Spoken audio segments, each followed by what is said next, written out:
Hi, everyone, and welcome to the Franchising Matters video series brought to you by Reshift Media. My name's Steve Bures, and I'll be your host. Today, I'm joined by Richard Davies, who's the Vice President of International Business Development for Summa Franchise.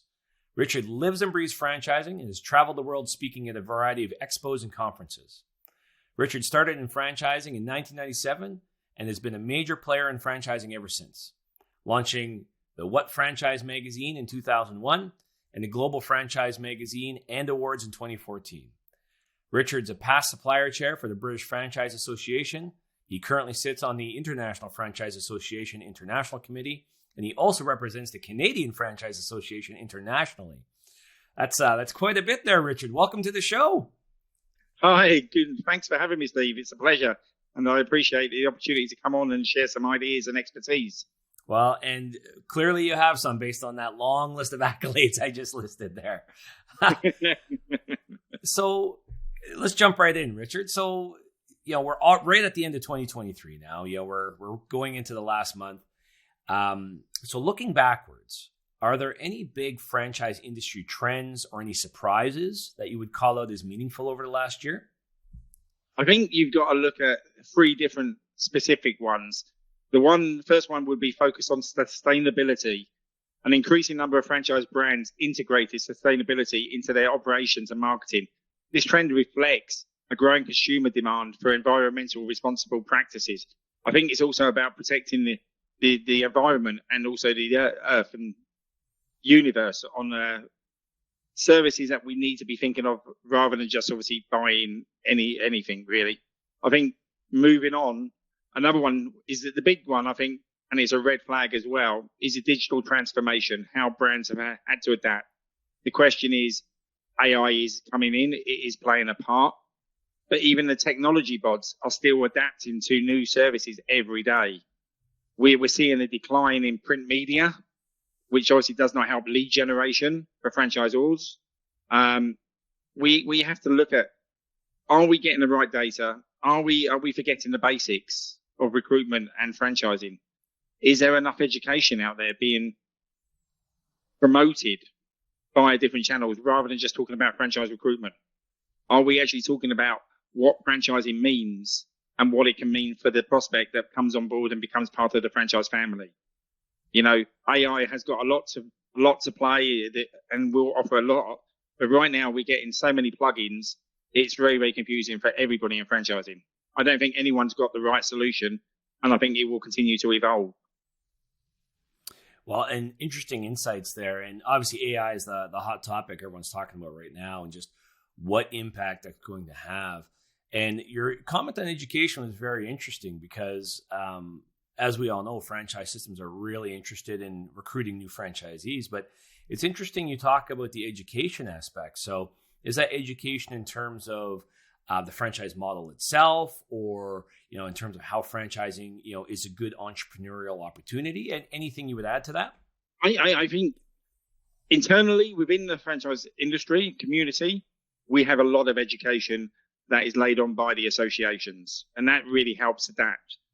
But if you're walking down the street in different markets, and we come away from Canada and we come away from the USA, but if you go into Germany or you go into the UK and you talk about franchising, everybody seems it's a McDonald's or a railway.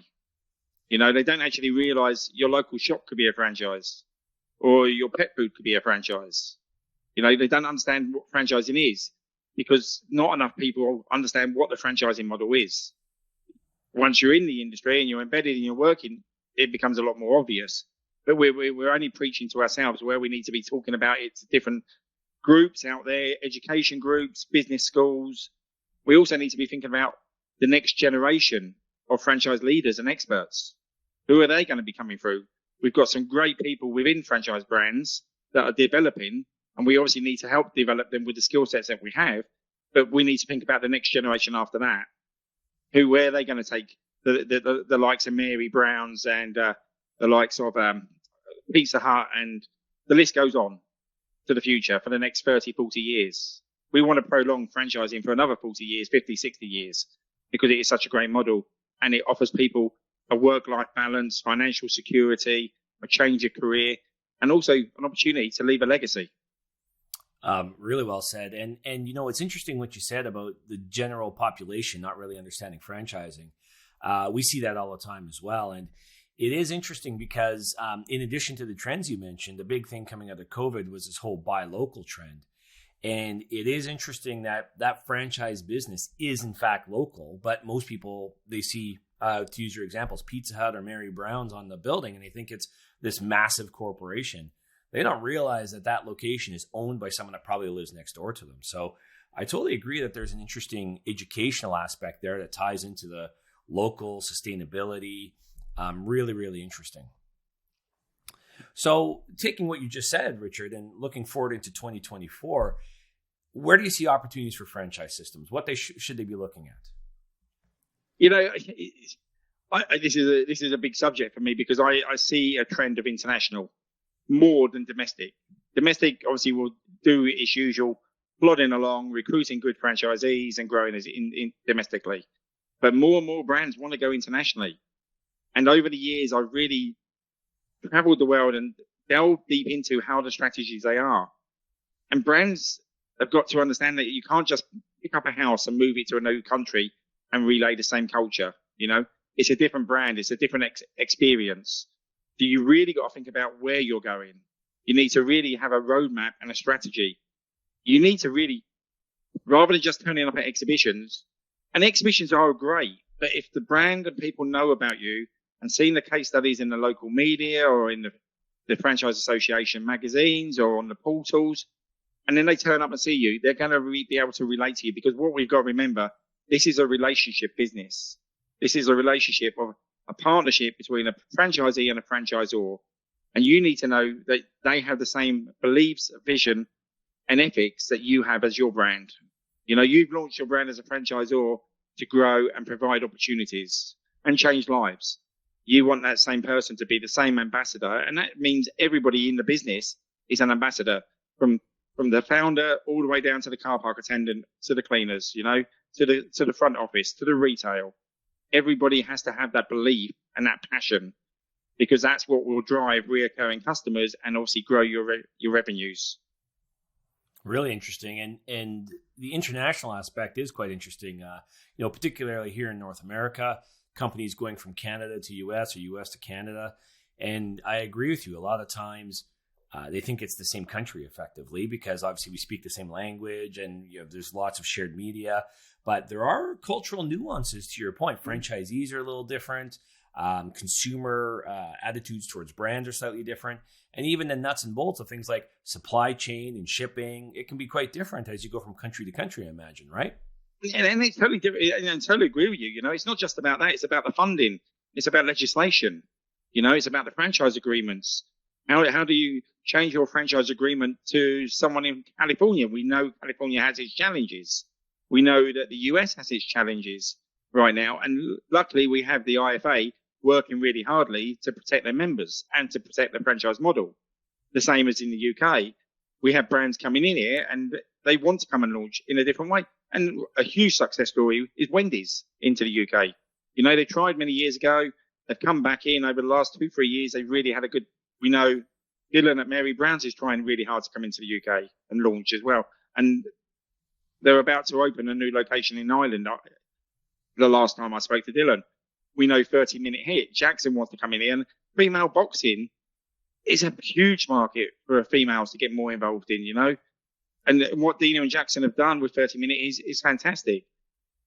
But that's not just here, we see Australian brands, we see Asian brands, we see European brands growing. Latin America is now a big growth area. But when you're looking at the logics, the culture, it's going to be the UK first into Europe. You're going to see Australia coming into Asia. You're going to see Latin America. There's a lot of successful brands out there. If they get their strategy right and they actually invest their time to the project and invest into the right marketing strategies, because as I said, you have the opportunity to go there, but you need to believe and be realistic about where you're going to go and roadmap it and set yourself KPIs, because you need feet on the ground to understand that culture, because buyers' decisions are going to be different to what they are in the US or Australia or Asia. It's about collecting the right information to ensure that you're competing with competitors but you're creating your own identity. And that's a real key thing, is you have to have your USP to stand out. Why are they going to come to you? What makes you special? How do you create that relationship and then bring them back? You have to create your own community in those local locations of where you go. I love it. Absolutely love it. And as you're looking forward into the next year, is there anything you're worried about? Anything you would have franchise systems, be cautious about going into 2024? I think it's always going to be the same for the next year, 2 years. Economics. What's going to happen with the legal challenges? The UK, we were talking about a recession. We're now far away from a recession, but that can change every day. The key thing is continuing growing, continuing investing in your business, and also looking at different ways you can build extra revenue streams and focus on the delivery and the quality of the service, because that's what people will remember. That relationship, walking into your local shop. How are you? How was your wedding? That personal connection is where your growth will be, because people will follow where they're getting really good service and good experience. It's about that customer experience, and also investing in your staff to be the next generation of franchisees as well, and leaders.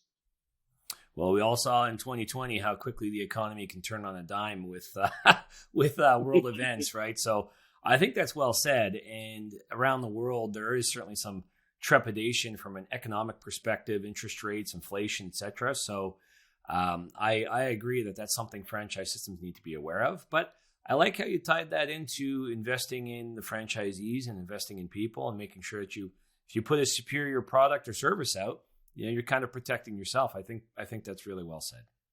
And to be honest, and three events that I would put out to anybody in franchising that want to develop and learn: challenge yourself to be better today than you were yesterday, because you have a big place to part. This is a big community that will always work with each other. People will share their ideas. People will take a phone call if you need a question answered. Never be afraid not to ask. But events that you should attend, if you really want to learn and see what else is happening out there, attend the IFA convention in Phoenix in February. Attend your local association conferences, because you can embed and connect and make relationships. We've got a big show in London coming up in February with the British Franchise Association. We've obviously got the IFA show in June. These are great areas to go and meet and make connections, but challenge yourself to learn and get your CFE or get your QFP qualifications, because you believe it, you have the passion, you have a lot to offer. You are the future of franchising, and don't be afraid to move forward and push yourself to the next level. Oh, again, well said. So as someone who lives and breathes franchising all day, every day, what are you seeing out there, Richard, where there's something that nobody's talking about, but they really should be? Two red flags for me would be mental health and well-being that are under discussed right now, and cyber security. They're two areas. As I said, mental well-being, health being. Sometimes it's too late and you're missing the signs. That's quite common here in the UK. The British Franchise Association, led by Pete Wilkins, has recognised that, and there's a lot of education there for the members and their staff and their franchisees, employees, which is a great area. But it doesn't really get talked about much elsewhere. It's all about what's happening with the FTC in the US, what's happening with Canada, what's happening in Australia with the FCA and regulation, and the government. Mental health it does affect everybody, and it's important that you look after yourself. And as I said, speak up if you need help. Don't be afraid to, because people will be there to support you would never even recognize. Cyber security, with the AI and all the changes coming through on digital and data, you need to invest in your cyber security, because there will be hacks and there will be issues, and we need to be aware of that. Great points on both counts. It is interesting. One of the things I always hear in franchising is you're in business for yourself, but not by yourself. So I think that speaks to mental health as well. You have a whole network both inside of your organization, but obviously through all the associations you mentioned, all of which are just absolutely great sources of support and information. So well said again in terms of a couple of things that honestly I agree. I don't hear people talking about nearly enough. No, and franchising's got a lot to offer. It's every day will be different, and you will learn something every day. And that's why it's such a great community. And you make lifelong friends. We all work in it, but a lot of those become lifelong friends forever. And that means something. I totally agree. The number of relationships that we've made through franchising is unbelievable. So, as our closing question, what piece of advice would you give franchise companies as they're entering 2024? Oh, that would be a tough one. I think it's about just being enhance adaptability and continue to learn. While we're learning about data, we know that data, we breathe it, but we also need to balance the basics of franchisee recruitment and also franchise modeling of where you're going. Don't overestimate your growth. Be realistic. Look at your budgets, realign, but also go back a month later and challenge yourself. What can we do better? What can we do differently? Every day you could do something, but look at your staff, looking at their growth, just reinvesting in franchising into the systems, the model, the staffing, the community. And remember, the community is your number one customer. So look at the CSR, look at your sponsorships that you can be involved with, the school clubs and the sports teams. Your community is the future, and it also protects franchising model. Amazingly well said. Let's leave it on that one because I don't think we can top that one, actually. So thank you, Richard, for sharing your time, sharing your amazing insights. International viewpoint is really, really interesting. And thanks to everyone who listened today. We hope that you enjoyed it. We hope that you learned a little something from Richard, and have yourself a great day.